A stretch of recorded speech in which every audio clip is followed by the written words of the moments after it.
नमस्कार, आप सभी का स्वागत है सांची किरण न्यूज में।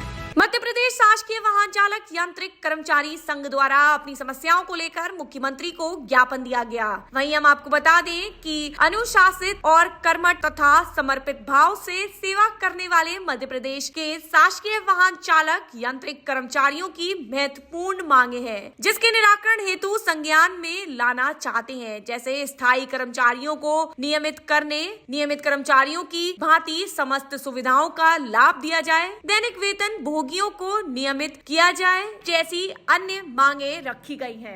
आज मुख्यमंत्री के नाम ज्ञापन सौंपा है, क्या मुलाकात में? मध्य प्रदेश शासकीय वाहन चालक यांत्रिक कर्मचारी संघ का पूर्व से घोषित कार्यक्रम है। 30 जनवरी को हमने तय करा था हमारे प्रबंध कारखाने की बैठक में कि 30 जनवरी को मध्य प्रदेश के समस्त 52 जिलों में हमारे जिलाध्यक्ष कलेक्टर महोदय को माननीय मुख्यमंत्री महोदय के नाम ज्ञापन देंगे और अपनी मांगों के बारे में निवेदन करेंगे कि हमारी मांगे जो हमने ज्ञापन में दी हैं उनका निराकरण किया जाए। ये हमारी लंबित मांगे कई वर्षों से चली आ रही हैं। सरकार को हमने कई बार पत्र भी लिखा, चर्चा भी हुई, लेकिन सरकार ने कोई गंभीरता नहीं दिखाई हमारी मांगों के लिए।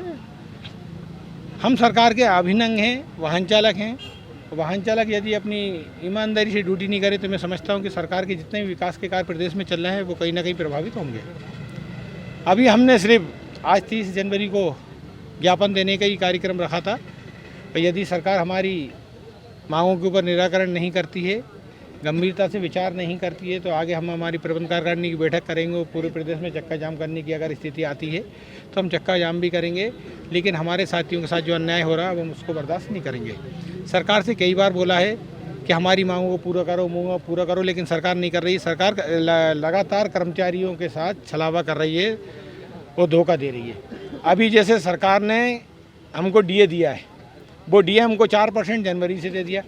भारतीय प्रशासनिक सेवा के जो अधिकारी हैं उनको जुलाई से ही दे दिया है। तो हमारे साथ ऐसा धोखा क्यों कर रही है सरकार? कुटाराघात ये हम बर्दाश्त नहीं करेंगे। सरकार से निवेदन है कि जैसे आपके भारतीय प्रशासनिक सेवा के अधिकारी काम करते हैं वैसे ही राज्य के कर्मचारी भी काम करते हैं।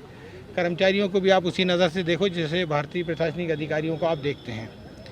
सरकार यदि हमारी मांगें मान जाती है, हमारे निवेदन को स्वीकार कर लेती है तो अच्छी बात है। आंदोलन से और आंदोलन का सामना करने से सरकार बचेगी।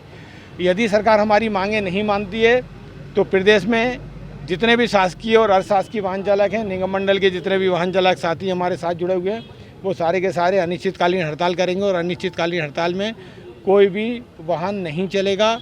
उस वाहन नहीं चलने से सरकार की जो योजनाएं प्रभावित होंगी, विकास के कार्य रुकेंगे, उसकी जवाबदारी हमारे संगठन की नहीं होगी, सरकार की होगी। कुछ मांगे तो ऐसी है जिसको सरकार पे न तो बोझ आएगा, न तो जैसे सम्मान वाहन चालक का पदनाम परिवर्तन, इधर नामी मांग इसको पूरी करनी चाहिए। ये सरकार से हमने मांग करी थी कि वाहन चालकों का पदनाम परिवर्तन कर दो, या तो पायलट कर दो या व्हीकल ऑपरेटर कर दो, और हमको हमारे पद को हमारे तकनीकी घोषित कर दो।